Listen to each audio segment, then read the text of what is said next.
Hello, Capricorn.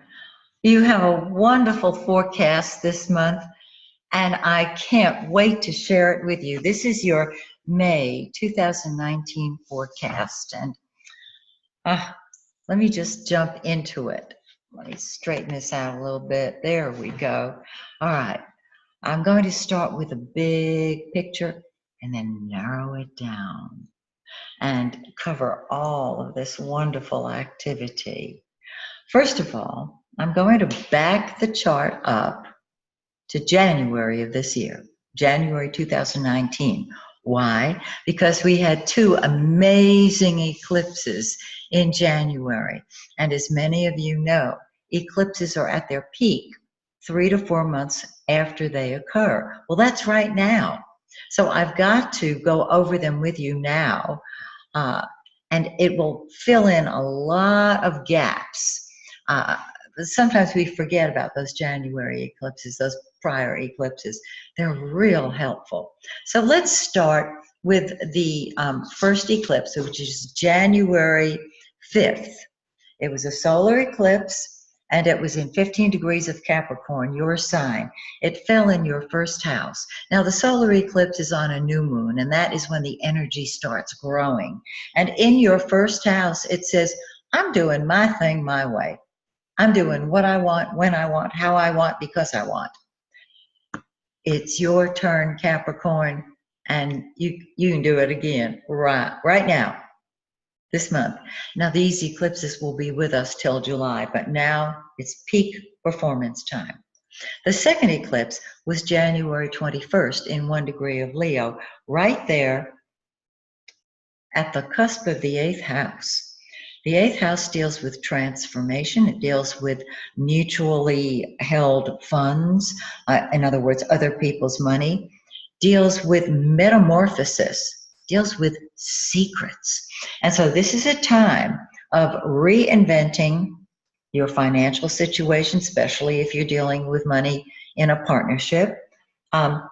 It also deals with helping other people get their act together, their values, their monies together. So you've got an eclipse here that says, I want solitude and privacy, and you have an eclipse that says, I'm doing it my way. Do it your way, away from prying eyes. Now, this month, May 2019, we have got a new moon and a full moon. The new moon is on May 4th in 14 of Taurus, in the 5th house of fun and games. That's also the house of children. So if you have kids, they want your attention and you're happily giving it to them. The new moon is when energy starts to grow. And so throw yourself into your social life, into your kids, and the 5th house above all else is fun and games. Have fun, fun, fun, and then a little more fun. And the new moon says you can do it. Now the full moon is in 27 Scorpio 39. It's on the 18th. This falls in the 11th house of friends, hopes and wishes, and group activities. It's still a social eclipse. So both of these, lunation. I'm getting all confused here. The new moon and the full moon both fall in social houses, which is very exciting. The 11th house deals more with groups. It's a humanitarian house. It's really lovely. And this can really bring your social life to a head. Are there new friends that you want to make? That full moon says, go for it. And both of these lunations encourage you to have fun. All right, now let's look at the details, because this is very interesting. Let's start with the sun, the yellow planet. The sun is the center of our solar system. It is the center of our life. And in the 5th house, the center of our life is children and pleasure and fun, movies, sports, anything that is enjoyable. There it is. On the 21st of the month, the sun moves into your 6th house. And you're saying, fun is over a little bit here. Let's get down to business. Let's get down to work. Because we've been partying, we've been playing, we've had a great time. And so the center of your life then becomes your work, working out. The sixth house is health. This is a great time to start a new eating plan, go to the gym. You get the picture. But your work area looks beautiful. Okay, that's on the 21st. It moves into the sixth house. Now, Mercury, our conscious mind, what we think about and talk about, starts in your fourth house of home and family. So you're spending time there. You're thinking about family. On the 6th of the month, moves in that fifth house. So you're thinking of partying. You're thinking of playing. You're thinking of having a good time. Do it. Do it. And of course, more time spent with children if you have them.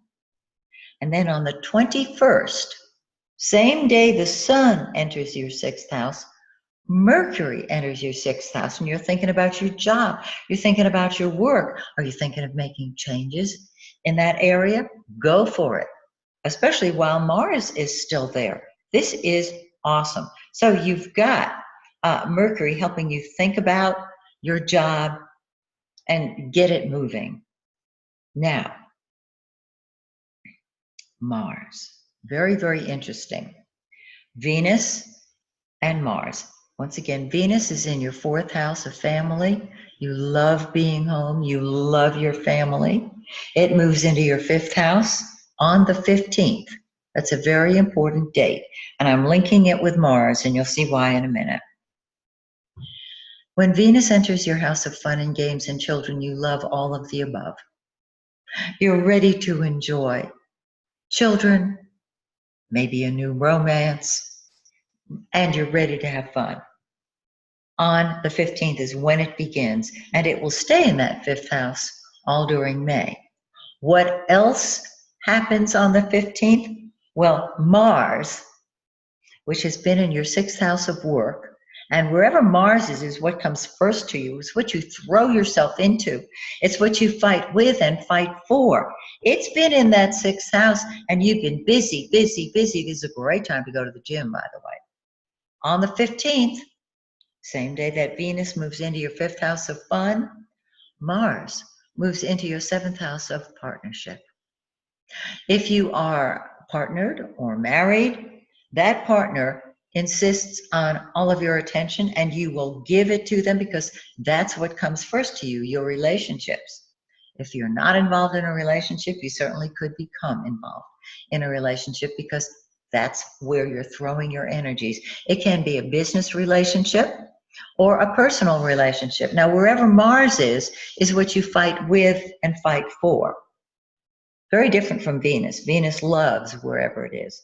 Mars is passionate about wherever it is. So it's, fighting with the job, fighting for the job, fighting with others, for others. But remember, Mars is where we put our energy. That's what comes first to us. And that is what comes first to you. So on the 15th, get out of the office and get out there with people. Make sure that the second half of the month, you are out there meeting people, whether for business or pleasure. So you've got fun, you've got work, and you have the potential for a new partnership if you are available. Looks really good to me. So, till next month, my blessing for you, may the stars shine brightly on you and yours. Bye for now.